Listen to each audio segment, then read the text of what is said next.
Meet your new go-to for a fresh and inclusive approach to health. Wellness Rebranded is the pod where a dietitian, a personal trainer, and a mental health therapist combine perspectives to help you redesign your relationship with food, fitness, and your feelings.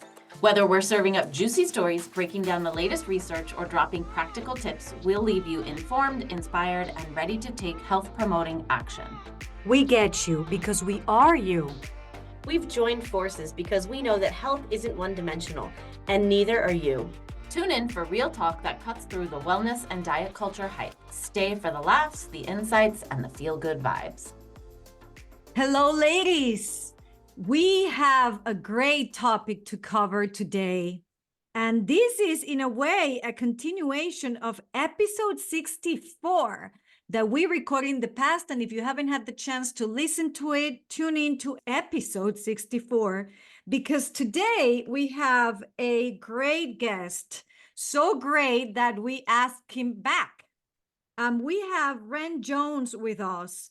He is a certified personal trainer with the National Academy of Sports Medicine and offers premium training to help moms over 30 feel strong, confident, and at home in their bodies. He has dedicated his career to menopause health and fitness, to nutrition. I decided to call him for this episode, Menopause Man.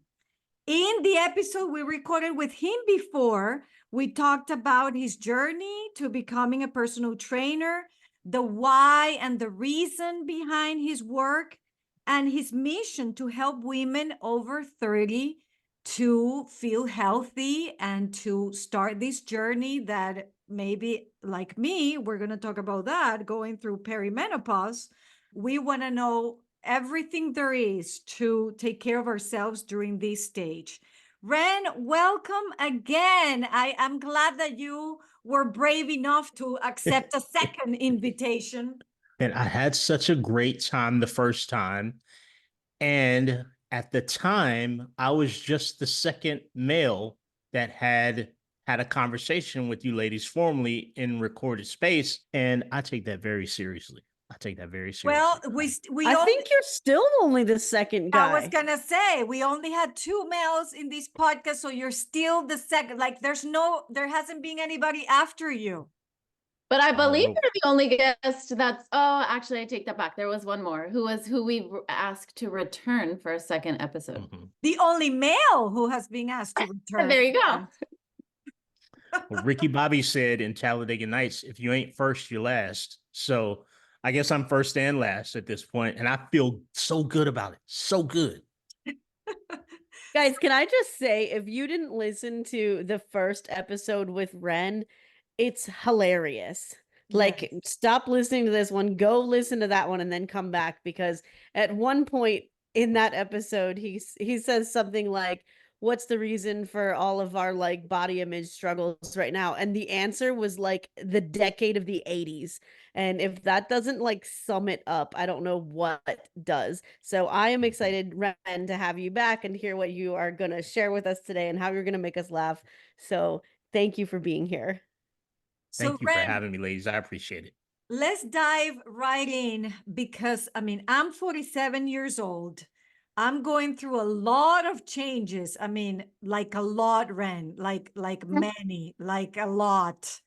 Okay. And every day I'm like, what is going on? Where am I? Like, I'm hiding behind all these new symptoms that I've been going through. And I was telling you before we started recording, I've been following you on Instagram for a while, and each post is, learning after learning, at least for me. So if we start with me asking you, for women out there like me who are either going through perimenopause or menopause, what will be, let's say, the three things that we could start doing, or maybe they're doing it already, but three things that will be like your jump start or your starting kit that women could try, to start this journey of peri and menopause? I love this question so much because there are so many potential answers that I think any coach who gives three answers to this question, like you just requested, I think it sort of lends itself to probably what type of human that coach is. I'm sure my answer will put me in the category. The first thing that I'll say may sound unusual and it may be disappointing. And the first thing that I'll say is releasing the previous avatar that you assigned yourself. So much of what happens in this spectrum, this time of change, is sort of a mourning of the previous version of that individual woman, and things just are not going to be the same, nor should they be, nor are you declining in any way. So releasing the previous avatar, I like to tell clients that if you spend too much time mourning the previous version of yourself, your current self will die of neglect, right? And we don't want that to happen. So that's the first thing. Let go of what was, embrace what is. Easier said than done. The second thing I would say is we got to get you moving, because movement is nature's hug, right? And I want a hug. I'm a hugger, right? I want to be hugged by nature, and I need to get off my tuchus and move a little bit. And the ways that you choose to move, I'm not going to get into that, right? That's for selling books. Move at the pace and in the way that you feel most enlightened and feels most enjoyable to you. The third thing that I would say is we've got to step away from the chronic underfueling, right? At what point does a calorie deficit become a decades-long malnourishment, right? Underfueling the body is really cataclysmic at this point in a woman's biological life. And what most often happens, what I see the most, is the stuff that I used to do isn't working. I'm going to double down on it. So if restricting calories isn't working, I'm going to restrict calories down to the bare minimum. If exercising vigorously isn't working, I'm going to tax my body into oblivion. So those are the three things that I would say. Great question. Thanks for asking that. That's my story. I'm sticking to it. I love that answer, especially, I mean, anyone who knows anything about me would know I would totally be on board with the chronic underfueling one. But your first one, I didn't write it down exactly quite right, but you had an amazing quote in there about. Oh, I did, sweetheart. I did. Okay, can you repeat it? Because I just need to hear it again. I'm sure. Yeah, you repeat it, but it's basically like if you pay so much attention to the mourning of your previous self, you're going to be neglecting your current self. You're going to die of neglect. And that hits hard. It hits hard. I feel like that's like a mic drop moment, and we could just like click end and people will get enough out of the podcast right there. I agree. Just that one paragraph was like, all right, we're done. That was great. Yeah, good, that's all I got. But I know you have more.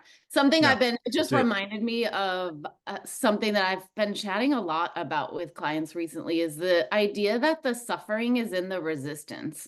And the more we resist something that we can't change, the more we suffer and the more harm it does to us. And I see it, you know, I'm 50, I'm going through perimenopause, on the other side of menopause. I see it in the body image work that I do with clients, and just so many different aspects of, if you can get to the place of acceptance, then you can let go of the suffering and really try a different thing. But you got to get there, and it's really important. Agreed. I have to say, I'm like much more intently focused on this episode now than I was a year ago when we first had Ren on, because over the past year, I feel like I've had some perimenopause symptoms, which is shocking to me because I consider myself a new mom, and new moms aren't typically perimenopausal. But I turned 40 this past year, so like I'm in the zone, and now I'm like, what am I going to pull from this that I can make my life better? And I feel like I've already gotten a couple of things. So thank you, Ren. Absolutely. Yourself the young one among us. So Ren, so those are, I love those. And I love the fact that you said moving at any pace and way that you enjoy, because we also hear a lot about how there has to be like a specific way of moving, and it doesn't apply to everyone. Now, if we just talk about maybe the three ways to start this journey, what would you say will be the three biggest challenges maybe that you have encountered when working with women? Like, what are the three things that we maybe get stuck on, or that you see happening more frequently? What would those be? Man, this is another great question. The first thing is misunderstanding information for skill. Information is not a skill, but we feel like if we know something intellectually, that we have a skill. This is where the phrase comes, I believe. This is where we hear the phrase, I know what to do, I just can't seem to do it, right? Because information is not a skill. No one out there listening doesn't believe that an apple is more beneficial to your health than McDonald's fries. But that's not a skill. The skill is when you've got two screaming kids in the back of the car, you haven't eaten all day, now you're exhausted, hungry, and unprepared. What do you do while you're out in your city or town? That's a skill. What would satisfy those kids? What would satisfy you? What leans most into your intention for your health? And I think because we're all coaches here, we can attest to the fact that people think that if they have information, they have now a skill set. But the skill is what the coach is for, to help you practice the application of the information in a way that's mostly nauseating. It's going to be more practice than you want. And in a way that we're able to conform at any one point to the changes in your life in that moment. And I think this is another place where people get caught up, which is why they say, well, Tara, when things calm down, I'm gonna hire you. When the kids go back to school, or when my husband gets back from work, or when it's easier, and that doesn't help. You want education in the midst of chaos, not in the midst of a manufactured, controlled environment, because when the environment once again becomes uncontrolled, you're going to fall off that proverbial wagon again. I think the second thing for me is that I've seen difficulty with is the obsession with weight, because insert 80s here, because of the 80s, right? A lot of people only have an ability to evaluate their health through their relationship due to gravity. Their mass times the acceleration due to gravity, 9.8 meters per second squared. I learned that before I flunked out of the engineering department at my university. But weight is the least useful mechanism for determining health. It's even less useful in the menopause transition because estrogen is a resiliency hormone. And if it's waning or if it's withdrawing, you're not quite as resilient to the stress of famine. Hello. So your body's probably going to backfire. So extreme calorie counting for the purposes of getting down to a weight can be so detrimental. Your body wants to be fueled. It wants to perform the way that you want it to. But I can't drive from North Carolina to California on one take of gas. Eventually, I end up on the side of the road. And so many people are physically and mentally and emotionally on the side of the road because their body just can't sustain the famine anymore. And the third thing that I would say is a better consideration for some level of strength training. And I'm sure we'll circle back around to this at some point during the podcast. There are three really concerning things. I won't get into it here, that are very real health concerns in the menopause spectrum. One of them can be alleviated by some form of resisting gravity using your muscles, right? That's going to become more important during this stage of your physiology, just because of the fact that estrogen also helps maintain muscle and is also a great assist in what we call protein synthesis. $100 word that just means maintaining your muscle, like growing your body's muscle and bone and maintaining it. So those three things are considerations that I am a stickler for, but I try to get across with a level of empathy and compassion, because bad word incoming, earmuffs, kids, because this shit's hard. Like, it's not easy. It's simple, but it's not easy. Again, I'm going to stick with that answer. It felt pretty good. I can only mess it up from here. Yeah, like of course you know that strength training is my jam, and I truly feel like, weight training is as close to the fountain of youth as we're going to get. by maintaining that muscle mass and not letting sarcopenia and osteopenia and osteoporosis even, you know, kind of take hold in our bodies before it becomes a problem, is really when we got to do it. But even if you already are like, oh no, I've lost muscle and I have bad bones and whatnot, like it still helps. It's never too Mhm. late, is the thing, you know? I see this prevalent in this particular population because dieting has been so pervasive in this population, women 40 and up, and because there's been such an instilled fear of maintaining or strengthening muscle. What we have is situations where it's not so much the amount of body fat that the individual's carrying, it is so much the fact that there's a complete lack of muscle. So there's no skeletal muscle for all the great things that it does. We see the research now about cognitive function and how it helps to stave off cognitive decline, cognitive diseases like Alzheimer's, et cetera, et cetera. But now you're also in a place where people will starve the muscle off of their body because it produces a smaller number on the scale. The American Medical Association has just recently sort of tossed out the concept of BMI. Long time coming. It's about time, guys. But I think one of the reasons is because it's so easy, it's so easy to fool yourself into thinking that you are approaching health simply because your weight is reducing without understanding that you've probably lost a considerable amount of muscle on your Special K diet, and you've probably gotten to the point where your bones are more brittle, right? Thanks to the lack of nutrition, you're in a low energy availability state, and all that shows up on the scale as weight loss. I lost that 10 pounds. You probably lost 10 years of your life too.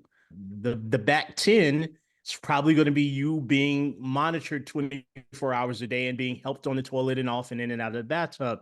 So that physical conundrum is something that I'm really paying attention to, because you can take a person out of 1, 2, or 3 decades of famine, right? Malnourishment, give them back their energy, give them back their balance and their strength, and they will fuss at you because they gained 3 pounds in the process.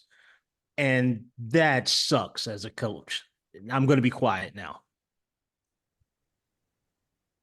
I feel like I've been there myself, right? Like, I have clients that come to me that'll ask for intentional weight loss. And if I ask them, like, hey, you want to lose like 30 pounds, let's cut your leg off. And they're like, no. And I'm like, it's not about the weight then, right? Like, that's not what we're talking about here. So it's definitely been a mindset shift in me as a trainer, kind of educating people on like, it's not really the weight.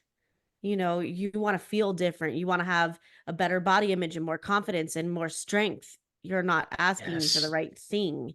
And Yes. people usually Yes. are like, oh, true. Yes. Yes.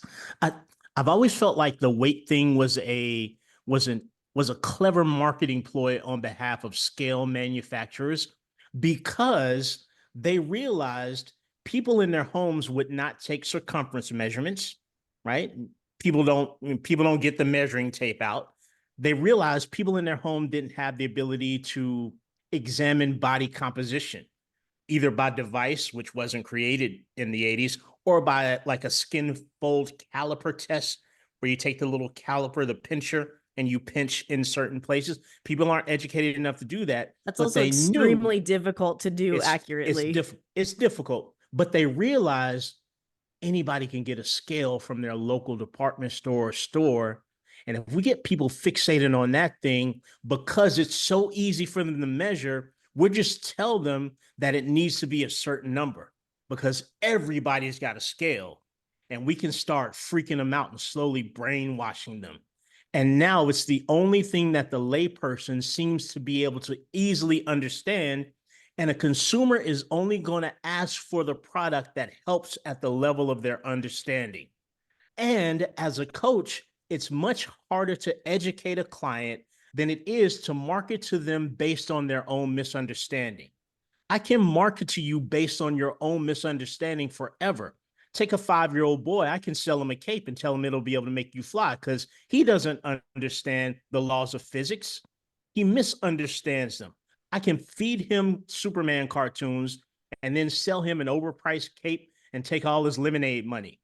Well, the wellness industry, diet culture, has been taking women's lemonade money for decades by keeping them drastically underinformed and over concentrated on something that should be a measure, not a goal. And I love, I'm going to be quiet now, but I love the quote. It's Goodhart's law. It's an economics law. After I flunked out of engineering, I went and graduated in business. And the law says that when a measure becomes a goal, it ceases to be a good measure. And I see that reflected in weight, because weight could be a measure of better health. It could be, right? But it was never meant to be a goal. And now that we made it a goal, it ceases to be a good measure because people will do crazy things to get down to a certain weight that have nothing to do with health. And thank you for coming to my TED Talk. Yeah, well, and I think it's important to acknowledge that the reason people are willing to go to such extremes to get a certain number on the scale is because we live in a society that's steeped with weight stigma and fat phobia. And like, it makes sense. It's easier to move through the world in a smaller body than it is in a larger body, given those things. One thing that I saw, I always think it's interesting, the intersection of diet culture and wellness culture, which to me is actually the same, but I think a lot of people maybe don't think about it that way. But as I was flipping through your Instagram, preparing for this interview, one of the things that sort of jumped out and made me nod my head yes, is the whole idea of hormone balancing. It drives me crazy when I see people talking about it, Yes. especially other health professionals, like it isn't even a thing. And there's just so much noise about it. So I'd love to get your take on that, especially for women in midlife when it just seems to be so much of the conversation. Here's what's nonsensical about the idea of hormone balancing. First of all, if you understand the menstrual cycle at all, you understand that it's constantly in flux because the body, with all its wisdom, is attempting to balance out the necessary hormones at the necessary time. We don't need progesterone, at all times during the phases of the menstrual cycle. We don't need estrogen at all times. You're talking about ovulation. You're talking about discarding of an egg that hasn't been used. You're talking about a delicate balance of these things shifting back and forth. So when someone talks to me about balancing hormones, my first, and this is what I wrote in the post, my first comment is usually something like, what am I, a wizard? Like, which hormones are balancing with which? At what point in the cycle? For what purpose? For how long? It's not like you cut a woman open at the pelvis and there are levels, like your oil and your AC, your fluids in your car, and you just see a level where they're not topped off and you just pour it in. Like, that's not how this works. As the Geico commercial said, that's not how any of this works. That'd be real convenient, though. It'd be super convenient, but a woman's body is so much more brilliant and complex because they are the gateway for life for this entire species. And nature in its brilliance puts so many unfathomable checks and balances into place that when you start to toss that balance off by trying to intervene, you only ever corrupt the process. Like you rarely improve it. And the idea that some dude or some lady or some doctor somewhere just implicitly knows exactly where your hormones should be on August 21st at 3:00 p.m. is nonsensical because your body doesn't even know. It's just going to keep teetering things back and forth until 350, and then at 356 it's going to do something else, and then at 47, not to mention the environmental factors, because your body is a living, breathing organism. It's always responding to things going on environmentally. It's always trying to return to balance. We call it homeostasis, another $100 word, but it's so brilliant in its instant reaction, instant response, and never-ending fluctuations. a well-trained gynecologist is going to have trouble with that. A well-trained, I guess in this case, it wouldn't be a gynecologist necessarily, it would be a hormone specialist, endocrinologist is still going to know exactly what hormone should be in which place at this minute for the next 30 seconds, let alone some weirdo on the internet who rips their shirt off anytime you ask them a question. It just does not work that way. It's nonsensical. Disregard it as soon as you see it or hear it. I think it would be helpful if we like put a spotlight for people on, I always say there's certain times of the year when diet culture is especially loud, but there's also certain phases of life when diet culture is particularly loud and toxic. Yes. Perimenopause, menopause is definitely one of them. I think it would be helpful if we put a spotlight for people on what is some of that other, like, what's the word? Predatory? Yes. Messaging, and what should people be on the lookout for? Here's what you want to look out for. I doubt there are any very young women that are listening. I mean, sub 20 years old. But as soon as you're of age to date, diet culture is going to teach you how to objectify, how to self-objectify, right? How I'd say to long before capture. then.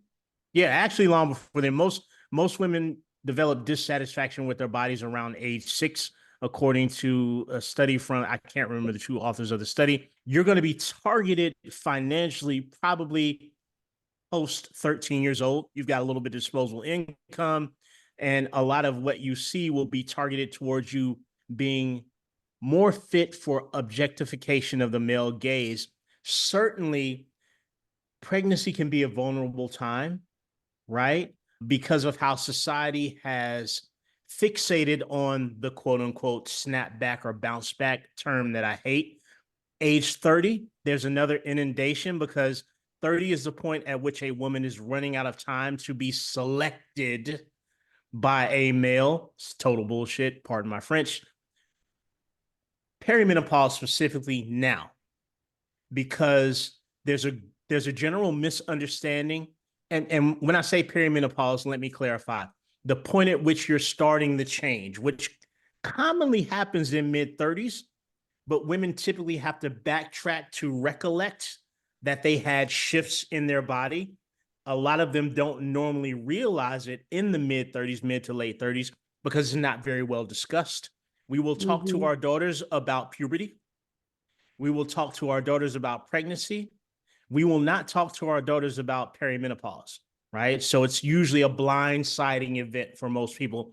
In that spectrum, there's so much predatory territory here, because this will be a time, even for the women that feel like they're most comfortable with their body and feel that they have the best understanding of how to support their body through good health endeavors.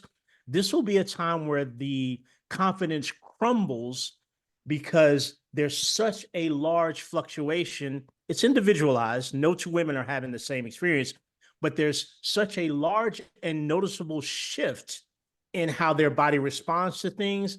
And that's also layered by the shift of being in a new phase of life where typically you have a heartbeat that lives outside of your home. You probably have a collegiate age child. That's unsettling because typically you're outside of the new years of your marriage and you're not yet to the golden years, and sort of the monotony of partnership is a little off-putting because we all want to be excited by something. And typically you're in the sandwich generation space where you may have an ailing or aging parent, right? You also now probably have the greatest amount of responsibility that you've ever had in your occupation. Notice I did not say the greatest amount of pay. Another punch in the gut for women, right? You're qualified, but not for the pay, right? So you've got all these intersecting adjustments that are happening outside of any perceived control. And even for the type A woman who likes to control the things that are around her, things may feel wildly out of control because so much that impacts you is happening in and with other humans that are not you. And it's at that point that you're susceptible to someone fixing your life, because your life is broken. You don't know it's normal because nobody talks to you about it. Nobody ever warned you. Warn's the strong word. Nobody ever explained to you the process of your next puberty, which is the menopause spectrum. It's sort of like a reverse puberty. And nobody ever said anything. So it's easy to feel like it's just me.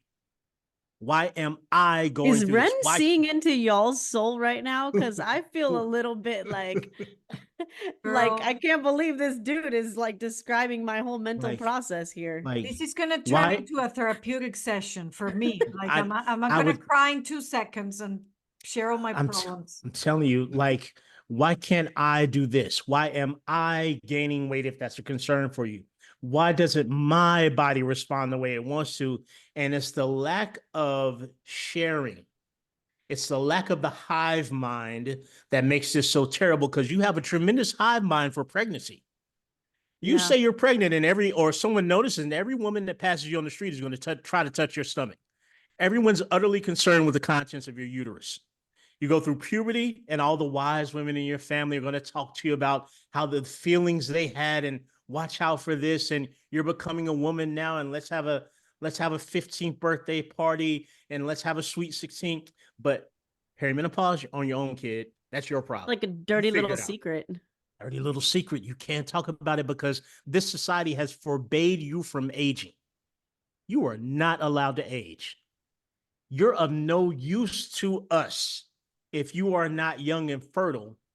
And when you talked about moving through the world, Tara, particularly in a larger body, I feel like it's not inherently difficult in its own accord in existence. I feel like so many of the people who control the constructs around you are so ignorant to the range of bodies that they've created systems and processes and environments that are uncomfortable for something that's absolutely natural. I don't Yeah. think it's unnatural to be in a larger body. I think that the ignorance of the people who control the things that we deal with every day causes them to not be cognizant of it. It's like not realizing that scissors don't work for left-handed people because I'm right-handed. I'm just blissfully unaware. So I go along with my life creating things without consulting. And Carolina Belmares, she used to work for the PTDC. She was on a podcast that I was on a while ago with Jonathan Goodman. And she Yeah, works love now her. as awesome, awesome lady. And she works now with Girls Gone Strong regularly as a contributor. She gave me the phrase a long time ago, nothing about us without us. And I think for people in larger bodies, everything about you is done and decided without you. And therein lies the problem. I don't think it's a health crisis. Mm-hmm. I don't think it's an issue of anything, except so many people in power decide for you without you. And it causes discomfort because the environment isn't considerate. The planet's not considerate of how you live. And we see a lot of our own self-judgment reflected in how we relate to other people who aren't quite exactly like us. And I'm going to get off that soapbox because I know Maria has a question.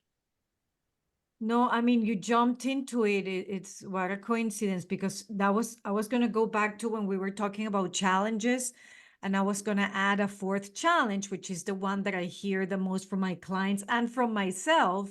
And it's exactly everything you just described. That is also a phase of our lives that we're going through so many changes outside of us, the sandwich generation, all that you described, and the mood changes. I mean, sometimes the lack of motivation and or even valid, valid that you feel so tired for doing all these other things, taking care of so many people, that when it is time for you to do things like moving, even if it's in a way that you do it that enjoys, or underfeeding yourself, you do it because it's so much stuff on your plate. So I just wanted to add that as a challenge, that I mean, to be vulnerable and honest. There are days that I'm like, I need to lay in my bed and do nothing. I mean, because I'm tired, I'm overwhelmed. So what a challenge, right? Because Yes. and you guys just said it too, is something I was thinking, the belief that we also need to do everything now. Like sometimes I feel that there's so much I want to do because I'm 47 and I'm doomed when I'm 50 something. I'm like, I'm going to be too old to be going to Zumba class, or I'm going to be too old to wear heels, or I'm going to be, I mean, like I need to develop my business now. I'm become famous right now because once I'm 50, 60, I'm going to be too old for that. There's also that belief and that pressure that since we're getting old and those systems you're talking about have created the notion that you're basically almost like, okay, put on the side of this senior citizen in this country is 65. Are you kidding me? I live right next to a senior citizen thing. You have to be 65. My husband is like, we're not far from that. And he's like, they live separately for many reasons. I get it. But it's also that thing like, oh my God, when I'm there, what am I going to do? Just read the newspaper? I don't want to read the newspaper all day. I want to go dancing at 65. I mean, if I ever did get a divorce, I want like 6 boyfriends at 65. Like, I mean, there's so many things, but that's not the belief. So those are challenges too. The mood swings, the pressures. Okay. Maria, the my venting. STIs are rampant in senior centers. Girl, so I think you'll get your wish. that's fine. I bring it on. All I'm saying, I don't want to. I don't think you get those from dancing, though, may I say. Yeah. Hey, I also see a lot of women that are in their 70s and 80s in Zumba classes at the gym. So I think you're okay for a few more years. okay, so if you want to add sex, yes, I want to have sex at 70 and 75 and 80, because that's another belief too, that even that's out of the picture, that so many things are out of the picture because you aged. And is that really based on what, and is not applicable for everybody? And if I start now or keep doing the right things to have that movement and have that life that I want, I will and I can. So again, that's my venting session. This is a great gateway, and I'll be brief with this. First of all, Maria, you're a lovely woman. And as Jennifer Lawrence said in Hunger Games, I volunteer as tribute. So I want to say this. I call that sort of the existential sleight of hand. It's a magic trick that wellness culture, diet culture plays on you to get you to commit to the idea that there is some specific age at which you are no longer capable. And that is not the truth. It's not the truth. Right. By now, tons of people have seen all the Netflix mockumentaries. Netflix doesn't do documentaries. Let's say that now. They're long commercials for some agenda. Anything you watch, consider it that. However, I did watch the one about longevity and the blue zones and where people live healthfully into their 80s, 90s, and 100s. And that's true. That's truthful. We give away our habits at a certain age, and that confuses us into thinking that we've been stripped of our capability at a certain age. It's not the case. We've just given away our habits at a certain age. One thing that I want to talk about, 3 things that are important to me in the menopause spectrum. One is sarcopenia, age-related muscle loss. Strength training helps that. The other is osteopenia, age-related bone loss. Strength training aids with that as well. So does dancing, so does pickleball. And the third thing is cardiovascular incident, right? Because that's the one that got my mom. My mother was a smoker. At 60, she had a massive stroke. She never recovered, and her health dwindled for the next 17 years. And I just think that that's no way to go. So sure, I can get on the internet and talk to women about menopause, their belly, which is the dumbest fucking thing I've ever heard in my life. But I can get on the internet and talk about all their fears and bring them to life.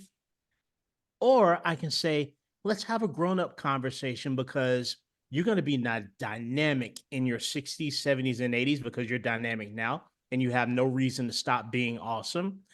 I want to make sure that you're able to get up and down from the toilet or in and out of the bathtub, because that's going to let you live independently in your own home. I want to talk to you about building and maintaining your strength and balance, right? I want to talk to you about your muscle, because that is going to keep you from being feeble and frightened.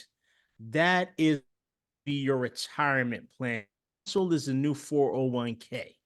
And in the absence of having muscle, you're going to spend the other 401k on medical intervention. I want to be able to talk to you about your cardiovascular health because I know 1 in 3 women, particularly in the menopause spectrum, are going to die of cardiovascular disease. I know it's the #1 killer of women around the world. So while yes, it could be cute for me to talk about you wearing cute jeans and you posting a picture saying, this is 65 and your slender silhouette, I'm all for that. You have full body autonomy.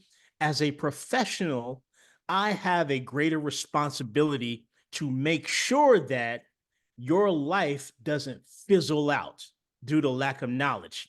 I need to make sure that diet culture doesn't usher you into sick culture because you just want to be thin above all things and you're going to give away your bone to do that.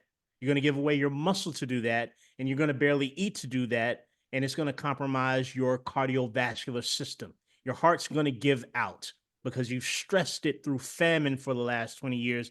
So those things become wildly important to me as someone, as a person who feels like they are a responsible fitness professional working with a population of women. Thank you for that segue, Maria. And you'll be fine at 67 and 77 and 87 because you're too stubborn to be any other way than the way that you like to be. And I respect that. Let's hope for that. Ren, the menopause women whisperer over here, seeing into our souls. Thank you so much for joining us today. Menopause Man whisperer. Something we're gonna come up with an awesome I'm eager to accept it. I will willingly accept whatever moniker you decide best fits my area of expertise. And I will say it with pride when it's bestowed upon me. We've embraced the healing trio that you dubbed us last time you were here. So good. We say that frequently. No, he said the Trinity, the healing Trinity. The healing Trinity, yep. Yes. One of my best. So to follow up on Tara, I think I interrupted. Thank you so much for accepting this invitation. If our listeners learned even half of what I have learned with you today, it was all worth it. I mean, everything you've said, I have so many notes here on my desk. I'm gonna be listening to this episode again and again myself. So I'm sure it's gonna be of so much help for our listeners. Thank you again. Keep up the good work. We're gonna keep following, and please tell people very quickly how they can work with you. Where can they find you? Yes. So I'm pretty easy to find. I use the moniker Fitness Jones Training. Fitness, my last name is Jones. And then, of course, I'm a trainer, amongst other things. So you can find me on Instagram at Fitness Jones Training. But I use the same name on Facebook, which is pretty much the only other social media outlet that I'm on regularly. It's just the word fitness, the word Jones, the word training, and feel free to come along, man. And ladies, these ladies here notwithstanding, ladies, come along and share some experiences with me. Help me deploy more empathy. I can only understand this intellectually, really, because I can't go through it. I like to be the most coachable person in any one room. I think it's a detriment to think that I know things. It's probably more of an asset to feel like I'm consistently in a place of ignorance because it humbles me to receive information. I can't find out more about this personally. But every time a woman is patient enough to explain to me the things that I don't understand, I'm able to pay that forward to the next woman. And I think great coaches become the thing that would have helped them in the worst times of their own life. That's what I believe. And for me, it was being in a room with my mom as she exhaled for the last time, right? It was getting a call that my older sister passed away. And it was getting a call that my younger sister passed away and I needed to come identify the body. And these were all sort of lifestyle related things. So I'm desperately trying to pay that forward. My ego is not on trial here. I just want to get the best info to deploy the best empathy for me to help the most women that I can in this endeavor. And that means some people will hire me and some people won't. But even I can just point them in the right direction, that's good enough for me. Thank you. Thank you, Wellness Trinity, the Healing Trinity, for having me back here and letting me virtually meet a few more people who maybe at face value would be skeptical of interacting with me about this particular subject. And I get that. I get that. I get the whole bear versus man in the woods thing. I get it. But I'm thankful for you ladies allowing me to reach past what my own boundaries might be. And maybe we've collectively improved the course of someone's life out there through this discussion. I'm eager to come back for a third time and a 10th. I want to be the most recurring guest star here, like that one dude was on Hollywood Squares. I can't remember his name. George Nelson Riley, I think, or something like. He's always in the center square. I want to be the center square of this podcast. Just coming back so much, people get nauseated, not Ren again, and answer some great questions. And again, I'm going to zip it up now. Thank you so much. Ren, it was a pleasure. And for our listeners, thank you for listening. This was another episode with Wellness Rebranded. If you like this episode, and like Ren said, we need to keep sharing. We need to recover that hive mind. Share this episode with your friends, spread the word, leave a review, download the episode, share it again. If you share it with a friend, then find another friend you can share this episode, and let's spread all this good information to help each other. And from us, we'll see you next time. And thank you for tuning in. Thank you for listening. If you want to connect with me outside of this podcast, you can find me on Instagram at coaching_therapist. I'm Elizabeth. You can find me at Elizabeth Harris Nutrition or in my Facebook group, Health and Healing with Intuitive Eating. And I'm on Instagram and Facebook at Tara DeLeon Fitness. Guys, if you loved this episode or any of our other episodes, we would love it if you would leave us a review on Apple Podcast. It really, really helps us get the non-diet word out to the rest of the world. So please leave us a review. Yes, thank you.